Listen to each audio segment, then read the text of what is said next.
Koothuparamba government ആശുപത്രിയുടെ പുതിയ speciality ബ്ലോക്കിലേക്ക് Shafi Parambil എംപിയുടെ ഫണ്ടിൽ നിന്നും അനുവദിച്ച 10 ലക്ഷം രൂപ ചെലവിലുള്ള ബോഡി ഫ്രീസർ ചേംബറിന്റെ ഉദ്ഘാടനം നടന്നു. ഒരേ സമയം 4 മൃതദേഹങ്ങൾ ഫ്രീസറിൽ സൂക്ഷിക്കാനാകും. ഷാഫി പറമ്പിൽ എംപി ഉദ്ഘാടനം ചെയ്തു.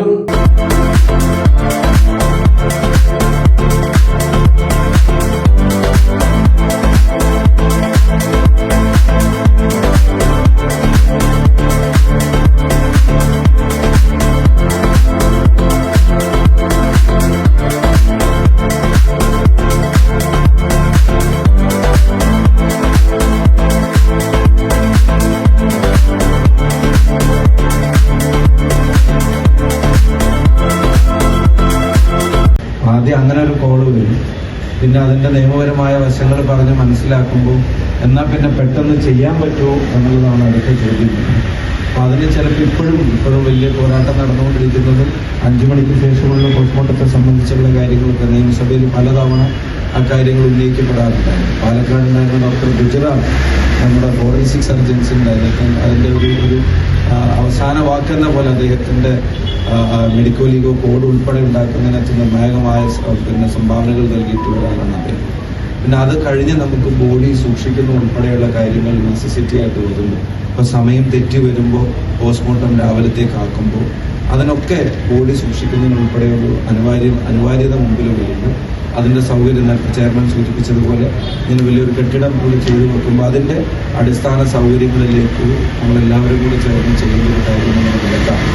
സൂപ്രണ്ടിനോടും ബാക്കി ആളോടും സംസാരിച്ചപ്പോൾ ആദ്യം ഒരു ഡയാലിസിസ് യൂണിറ്റിനെ സംബന്ധിച്ചുള്ള ചർച്ചകളാണ് നടന്നത്. പിന്നെ ഇതൊരു നെസസിറ്റി ആണെന്ന് പറയും, അതിന് ഫണ്ട് അനുവദിക്കുകയും ചെയ്യും. എന്താണെങ്കിലും അത് ഇവിടെ യാഥാർത്ഥ്യമാകുന്നു. അത് ഒരു സൗകര്യം എന്നുള്ള നിലയ്ക്ക് നേരത്തെ ഞാൻ സൂചിപ്പിച്ചതുപോലെ ആരും ആഗ്രഹിക്കാത്തൊരു കാര്യമാണ്, എന്നാൽ അനിവാര്യമായ ഒരു കാര്യം പൂർത്തീകരിക്കുന്ന ഘട്ടത്തിലൂടെ ഒത്തുചേർന്നിരിക്കുന്ന എല്ലാവർക്കും സ്നേഹാശംസകൾ നേരുന്നു. നഗരസഭാ ചെയർമാൻ ബി ഷിജിത്ത് അധ്യക്ഷത വഹിച്ചു. കൂത്തുപറമ്പിലെ ഏറ്റവും അഭിമാനകരമായ നിലയിൽ ആരോഗ്യരംഗത്തെ അടയാളപ്പെടുത്തിയ വികസന നേട്ടമാണ് ബേസ്മെൻറ്റ് 2 നില ബേസ്മെൻറ്റുകളോടുകൂടി 12 നിലകളിലായി ഈ ഉയർന്നു നിൽക്കുന്ന നമ്മുടെ താലൂക്ക് ആശുപത്രി എന്ന് പറയുന്നത്.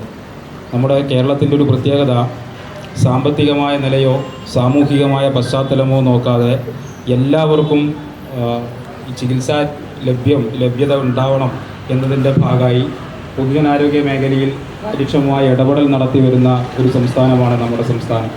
അതുകൊണ്ട് തന്നെയാണ് ലോകത്തിന് മുന്നിൽ മാതൃകയായി ആരോഗ്യരംഗത്തുൾപ്പെടെ നമ്മുടെ കേരള മോഡൽ എന്ന നിലയിൽ നാം പൊതുജനാരോഗ്യ മേഖലയിൽ ഇടപെട്ടു വരുന്നത്.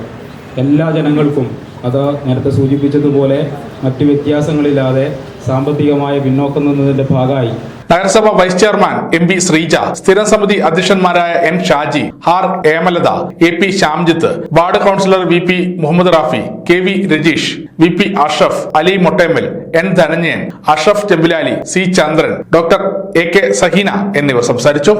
സമഗ്ര ന്യൂസ്, കൂത്തുപറമ്പ്.